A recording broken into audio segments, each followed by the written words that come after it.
दोस्तों आज के इस दौर में लोग सोशल मीडिया स्क्रॉल करते जा रहे हैं, जिसको देखकर कभी कभी तो ऐसा लगता है कि हमारी दुनिया आगे बढ़ रही है या पीछे जा रही है। क्योंकि 19 का दौर एक ऐसा दौर रहा है जिसमें कई ऐसे वैज्ञानिक थे जिन्होंने इस दुनिया के बारे में ही नहीं बल्कि दुनिया के बाहर की चीज़ों के बारे में भी रिसर्च किया है। और सिर्फ रिसर्च ही नहीं बल्कि अपनी थ्योरी भी दुनिया के सामने पेश की है पूरे प्रूफ के साथ। जी हाँ दोस्तों, हम बात कर रहे हैं एक फेमस साइंटिस्ट या यूं कहें कि एक फेमस राइटर स्टीफन हॉकिंग की, जिन्होंने साल 1974 में इस दुनिया से बाहर मौजूद ब्लैक होल के बारे में एक थ्योरी दी थी, जिसे आज हम हॉकिंग रेडिएशन के नाम से जानते हैं। हॉकिंग की इस थ्योरी को आइए जानते हैं हम आज किस वीडियो से।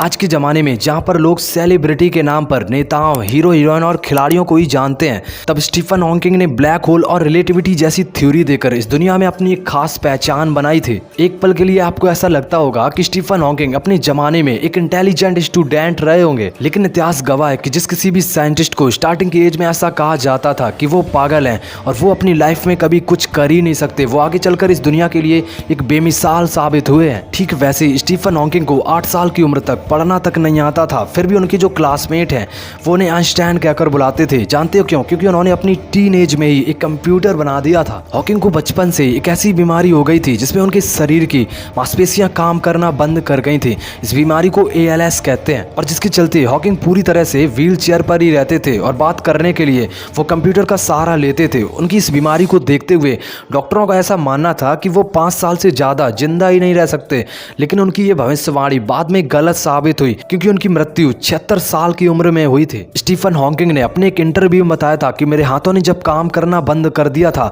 तो मैं अपने दिमाग के जरिए पूरे ब्रह्मांड में घूमने लगा था, और जिसके चलते हॉकिंग ने साल 1974 में ब्लैक होल की थ्योरी पूरी दुनिया के सामने पेश की थी। ब्लैक होल एक ऐसा एरिया है जहाँ ग्रेविटेशनल फोर्स इतना ज़्यादा है कि अगर वहाँ कोई चीज़ भी गिर जाए ना तो वो कभी बाहर ही नहीं आ सकती, चाहे वो लाइट ही क्यों ना हो। कहा जाता है कि ब्लैक होल में जाकर लाइट तक फंस जाती है। स्टीफन हॉकिंग के मुताबिक ब्लैक होल में मौजूद ग्रेविटेशनल फोर्स खुद ही एक ऐसी पावर है जिसमें यह कहना बिल्कुल भी गलत नहीं होगा कि ब्रह्मांड अपने आप ही डेवलप हुआ है। यह बताने के लिए विज्ञान को किसी आध्यात्मिक ज्ञान की जरूरत नहीं है। स्टीफन हॉकिंग ने साल 2010 में एक बयान दिया था जिसके मुताबिक अगर इंसान को अपना जीवन बचाना है तो 100 साल बाद इंसान को धरती के अलावा कोई ऐसी जगह खोजनी होगी जहाँ वह आराम से रह सके, क्योंकि 200 सालों के भीतर ही धरती का विनाश हो जाएगा। अब ये बात कहाँ तक सच है और कहाँ तक झूठ, ये तो आने वाला टाइम ही बताएगा। फिलहाल अगर आपको ये वीडियो पसंद आई हो तो अपने दोस्तों के साथ शेयर जरूर करना।